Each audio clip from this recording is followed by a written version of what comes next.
They are still learning when to respect words and when to ignore words. The reason that is significant is because if they ignore the words, they will use drugs to cause mental disability to me, like they are already doing.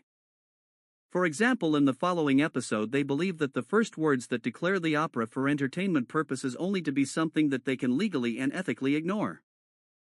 This episode is particularly solid in terms of logic, and for this reason I realized that I should require a reminder within the episode that it is for entertainment purposes only. Next on The Messiah. If you don't talk to your stalkers, that doesn't solve the problem. You can't run around and solve the problem. The police flatly refused because they don't believe that the stalkers are real, and even if they were, they wouldn't be able to do anything about it because there's no way of identifying them. You could try negotiating with your stalkers.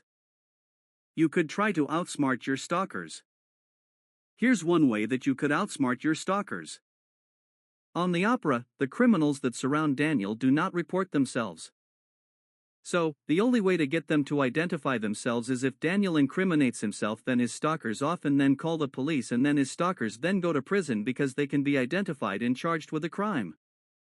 You should realize that the only solution to this game is if Daniel incriminates himself. Even then, that is not a guaranteed solution. Worse still, the attempt to talk to Red and Blue Group puts me at risk for having an increased dose of drugs that are known to cause reduced cognitive ability and slowed motor skills. In my specific case, I was playing 16th notes in my scales at 170 BPM previous to Abilify, and now I have difficulty playing the piano at all.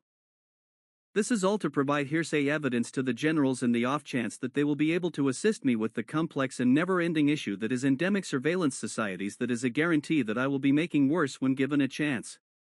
We can be relatively certain that Daniel will continue these behaviors because he has now been diligently working on this specific problem for at least 4 years.